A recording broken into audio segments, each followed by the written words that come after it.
Good morning, YouTube. First off, I'd like to thank all my subscribers. Thank the people who are watching my videos and hit the like button. This is the Afterthought, and this is just my thoughts after the Cowboys season has ended. And we're obviously not going to be playing against Atlanta in the Georgia Dome tomorrow, this weekend, as I thought it would be. But I want to say this, I got my head held high, and I'm proud to be a Cowboys fan for the simple fact that Dak Prescott, alone his rookie year, along with Ezekiel Elliott, those two have a chemistry we can't break up. They've already developed a good chemistry. They already are 1-2 right there. The fact that they're 13-3, they led this team, they broke records, is phenomenal. Okay? The Cowboys definitely have a future with those guys in our lineup. And this is strictly for the Tony Romo fans. Okay? This is for you Cowboys fans that still complaining and crying to Jerry Jones to put Romo back in. That you still don't like Prescott despite of what he's done, and you're crying that Romo should have been the starting quarterback. He should get his spot back. This is strictly for you. And to my haters out there, please don't come on my YouTube with the same old lame, tired up Cowboy excuses. The same old Cowboys, things you clown us with. Oh, y'all one and done. Oh, you an accident waiting to happen. First of all, this is Prescott's era now. Okay, Tony Romo is no longer our starting quarterback, and he'll be gone by basically this offseason. By the beginning of next season, he's gone. I highly doubt that Jerry Jones, Jason Garrett, and even Stephen Jones will want to still keep Tony Romo in when we already have a quarterback like Prescott. I'm telling you right now, the Cowboys have been needing to start over regardless anyway. Tony Romo is 37 years old. He's not going to be in this league 5-6 years from now. His time is basically up. But y'all need to let this go, man. Let the man, leave the man alone. Romo chose to be on the bench. He chose to give his spot to Dak Prescott. You seen him in that press conference? That was mostly Tony Romo's words that he wrote out. And you're going to understand this too. That if Tony Romo really wanted his spot back on this team, and if he really wanted to basically, prove that he can lead this team into the playoffs and lead him past the division round, that he would have been got his spot back if he really wanted. Y'all need to understand something right now. That maybe Tony Romo feels in his mind and his heart that maybe he's not supposed to be a starter no more. Maybe he doesn't have the confidence to lead this team no more. That maybe there's teams in this league that he just can't beat because of his age. Prescott can do some things that Romo cannot do anymore. Romo cannot scramble out the pocket. Okay, let's keep this one thing clear. The man's body is fragile. He can't move like Prescott can move. 2, he can't take hits like that no more. All right? When you get a certain age, you get in your late 30s, your body is not what it used to be anymore. Okay, it starts to deteriorate. Romo has been injured the past 2 years. The man has missed way too many games. He's missed way too many days on the field. And see, Romo knows that the team has only gotten younger. Okay? Since Romo been out of the lineup and been injured, that team has developed younger. Like I said, Ezekiel Elliott, Dak Prescott, David Irving, Byron Jones, Gavin Escobar. It goes on and on. Anthony Brown, these are younger guys. A lot of the players that was around when Tony Romo was quarterback and when he was the starter of his team are all since then either went for other teams or they're gone, they're phased out, or they retired by now.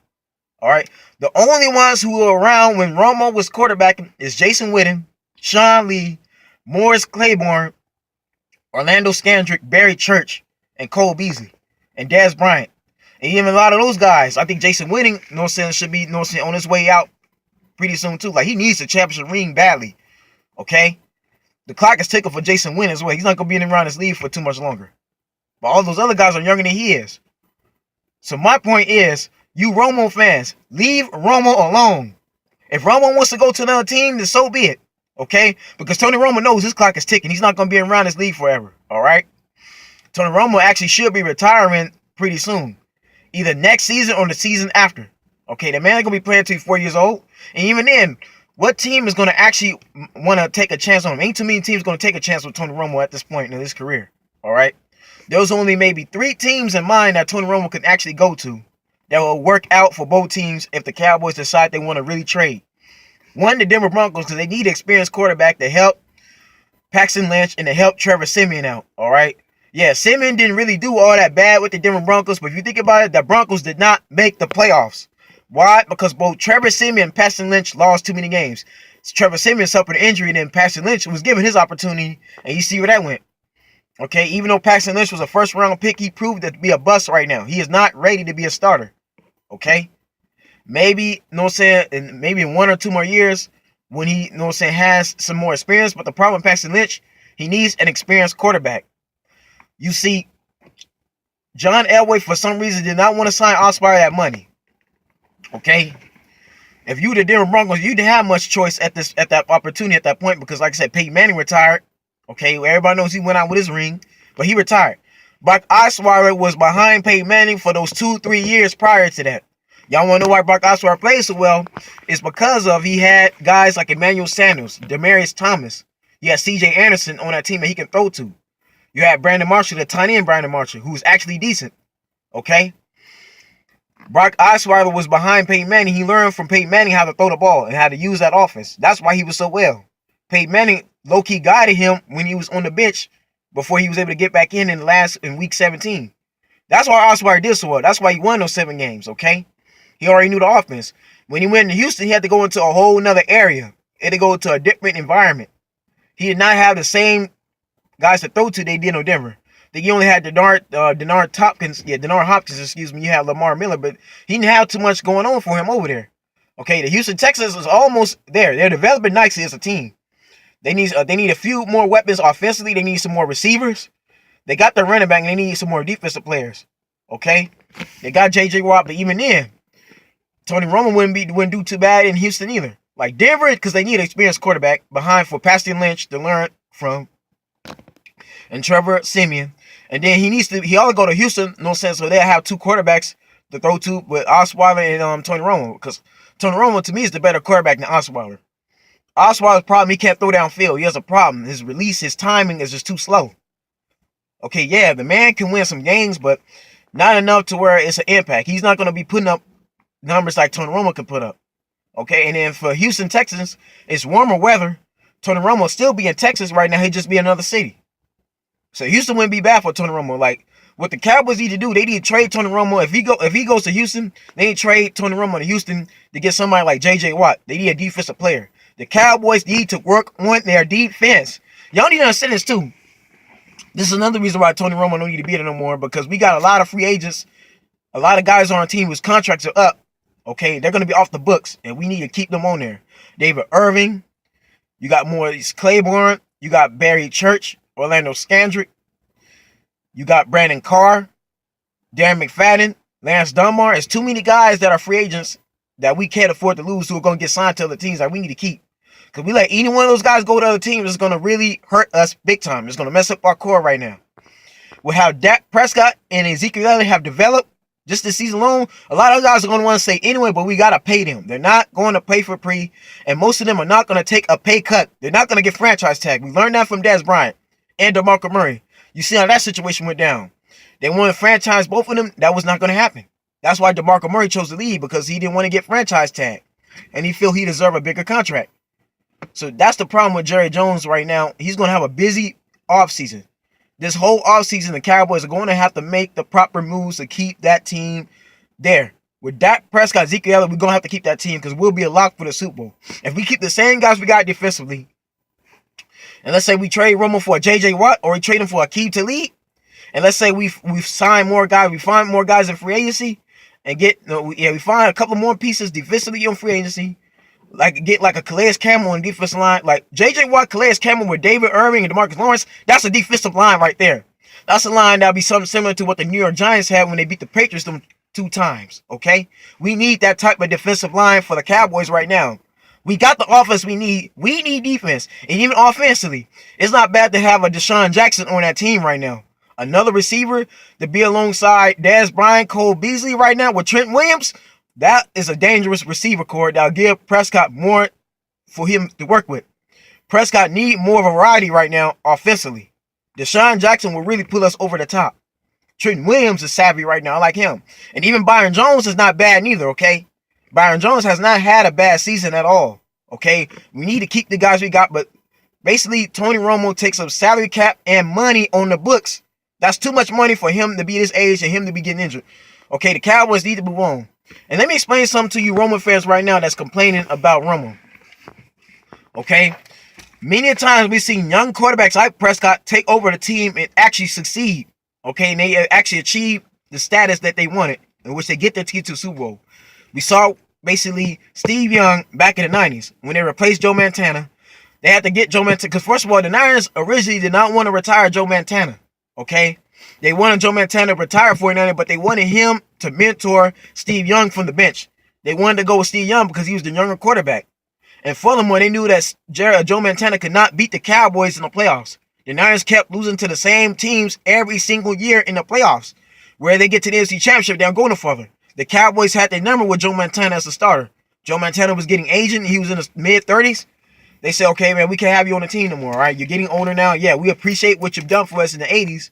Yeah, you won us 4 titles. You won us 4 championship rings, but the problem is it's not working out. We got to get younger. But see, Joe Montana's attitude was, okay, I'm the starter of this team. I'm the leader. Let me retire. Okay?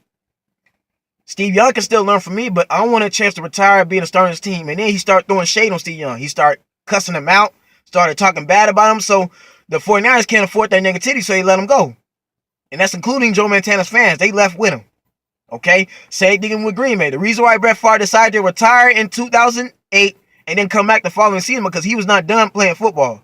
Brett Favre was like, y'all paying me to be the starting quarterback. This is my job. I'm not going to be on the bench for another man to take my spot after everything I've done for y'all for this team.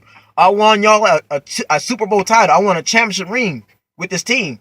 I got y'all 2 NFC championships. I want to stay being a leader. Let me retire on my own terms. Brett Favre didn't want to do that. So he said, to make Mike McCarthy happy, Brett Favre said, okay, I'm going to retire Green Bay Packers so I can submit my jersey in there. I can retire my number 4 uniform. But guess what Brett Favre did? He came back just that summer and renounced that he was coming back into the league. And that's when the Jets signed him and he took the Jets to a wild card spot. But that show you Brett Favre was not ready to retire. Brett Favre wanted to retire on his own terms, not for somebody else telling him. Brett Favre was not going to want to be on the bench, for Aaron Rodgers to start. Because Mike McCarthy originally wanted Aaron Rodgers to start for the Packers back in 06-07. But Brett Favre said, no, I'm still on this team. And he didn't do too bad. Like I said, he did get the Packers to an AFC Championship. He just couldn't beat the Giants. And even then, Brett Favre went to the Jets, couldn't work. He was with the Vikings them last 2 years, didn't work. Failed all them times. Okay? So the point is, Prescott needs to fully be the starter of that team. Tony Romo needs to leave so that Prescott can have that team to himself. Because Prescott still doesn't have the support of his fans. All right? And Lord knows, I'm not a racist man. I don't like to play the race card, but it is what it is. You got some of them racist Cowboy fans who don't want a man like Prescott on the team because he's not fully white. All right? Despite Prescott being black and white, he's still not gonna get the support of his fans just because because of his skin color. All right? They know that Cowboys team was led from the Caucasian quarterback, and that's what they want. All right? I mean, it's a free country. They like who they want, but y'all got to be happy for what Prescott has and what he's done and what he is, and be acceptable and then like it. All right? He's the future of this team. It's time to get over it. All right? Romo is done. It's over. Yeah, I bought a Tony Romo uniform before the season started. Yeah, I thought that Tony Romo was going to make his comeback like he did in 2014, but seeing the fact that he was hurt in 2015, missed all those games, we suffered because we didn't have a Prescott on our team, and then for him to come back in preseason after missing the Rams game, which I went to go see, by the way, and he didn't play in the Rams preseason game, but to see him come back in Seattle and get hurt again should tell you his time is basically up, all right? It's time to say goodbye. Let the past be a past. Romo can leave so his fans can leave with him, and we can finally get to have Prescott, and we can finally get to have a young Cowboys team. We can move on, all right? It's time to move on, move forward. Cowboys fans, you Romo fans, get over it. And if you don't like that Dak Prescott is our leader, and you don't like the fact that he's on his team, that Romo stepped aside, then y'all can leave too. That means you're not real Cowboys fans at all, okay? Y'all need to find you another team. If Romo leaves or he retires, you need to leave the Cowboys too, if that's the case. If Romo goes to Houston or Denver, you need to leave with him because you're not real Cowboy fans like me and so many others who believe in this team, all right? Let's just get that over right now. Because Prescott is going to be the one to lead us to a championship. Believe it. All right? You heard it from me. He's going to lead us to a Super Bowl. Next year, especially, right? Because remember Russell Wilson, all right? Russell Wilson's rookie year. Okay? They lost to the Atlanta Falcons team with Matt Ryan that had Tony Gonzalez over there. They lost to them. And that was in the divisional round. But thankfully, the Seattle Seahawks were able to keep the same team there. Russell Wilson came back mentally tougher, a lot stronger, a lot better with more experience, and he led his team to the championship. They beat the defending NFC championship team, San Francisco 49ers, who was in the Super Bowl the year before, the year they lost to the Falcons. They came back, and then they beat the Denver Broncos that was led by Peyton Manning in the Super Bowl to win their first title. The same thing could basically happen to Prescott. Prescott is basically a bigger version of Russell Wilson, a taller version of him, all right? So y'all got to understand, rookies can do good their second year in, their sophomore year. This is the Afterthought. I'm Zach Hankins. Y'all stay tuned. Hit that like button. Go ahead and subscribe because the playoffs is tomorrow. I'm going to be reviewing each of the winners who will be advancing to Super Bowl 51. Y'all take care, stay blessed, and I'll see you next time.